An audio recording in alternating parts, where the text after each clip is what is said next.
really, really good, and saw her working out the fartlek really good. I mean, yeah, everything she was doing was just so good, and the long runs especially were awesome, and yeah, I knew she was going to have a good one. Like, really knew she was going to have a good one. I was trying to tell a lot of people internally with Under Armour and stuff, like, we need to make this a big deal because I think she's going to do well. Yeah. Okay.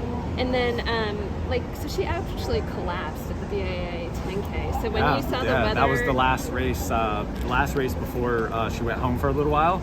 I think it was more of just a dehydration issue than anything. She was in great shape, but she was sort of at the end of her rope at that period of time. She had done a lot of races leading up to that, actually starting here at New York with the half. And then we had, I think, 8 straight road races that were all very high level. If you look back at her results, she did really well in all of those races, being, I think she was 3rd here in New York for the half, which was a big performance for her at that time.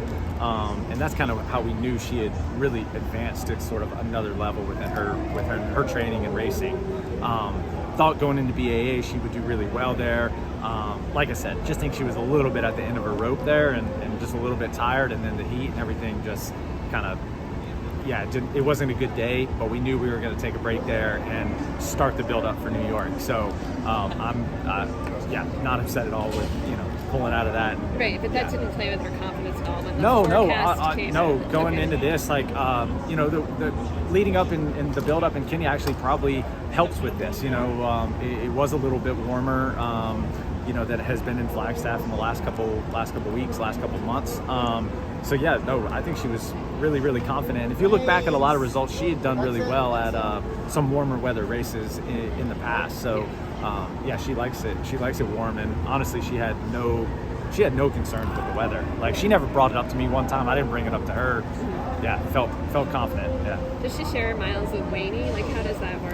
When they're in town, obviously in this build-up, Wayne you probably saw the story of her going home over the summer, and that was one of the reasons why Sharon went to Kenya so long, was they weren't actually going to be able to do much together in this build-up because Wayne was taking so much time off of running and going to see her mom. So, when she presented the idea of, like, what do you think about me going back and training in Kenya for this, I thought it was great. I thought the terrain and how you train over there, the simple life would be a great build-up for this race and her debut marathon, and obviously it worked really well.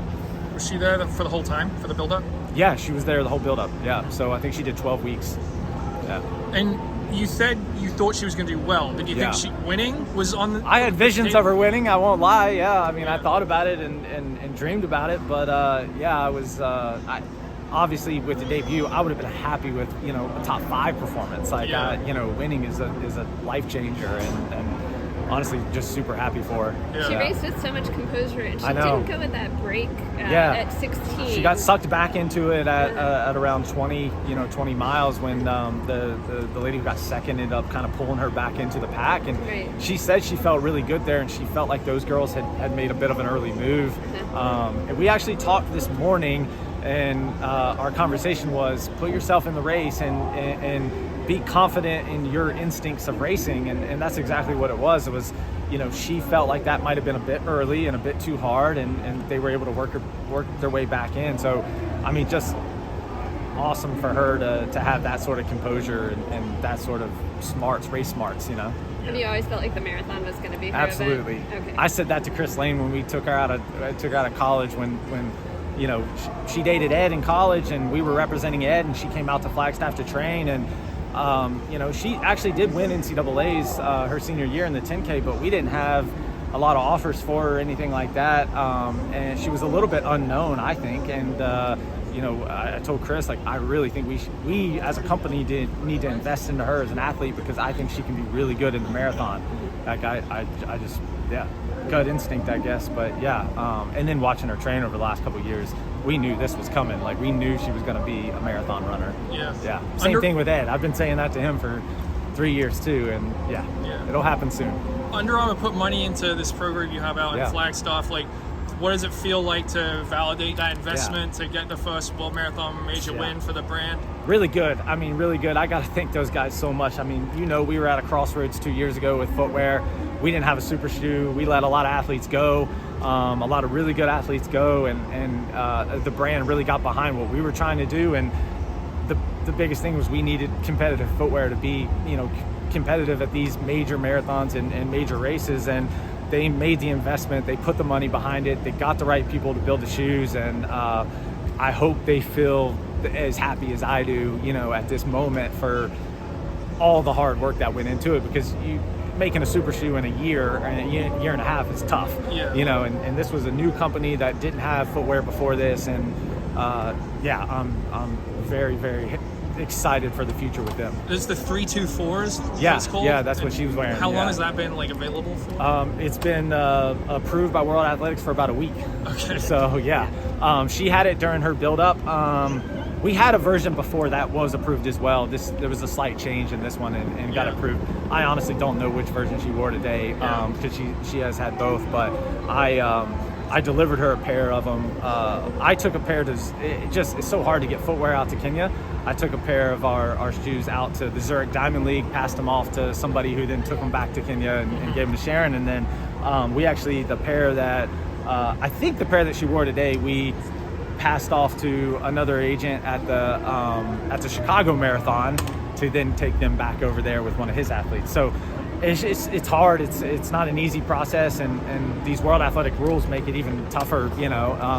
So yeah, just very, very grateful that the brand puts so much emphasis on us getting this product and having very competitive shoes, because it's a big deal. Yeah.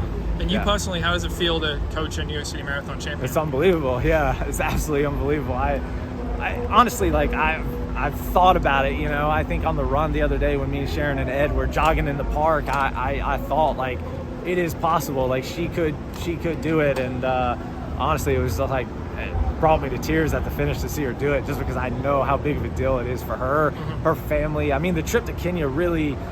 It's so cool to see like how running has impacted her whole entire family. Like what we've been able to do, and the money she's been able to make, and the support she's been able to take back home, build her mom a house, and have cattle, and this whole. It's just absolutely amazing. And knowing what she did today and what that's going to do for her future, I just feel so happy for her and her family that supports her, more than anybody, and it's really cool. Yeah. Makes me feel really good.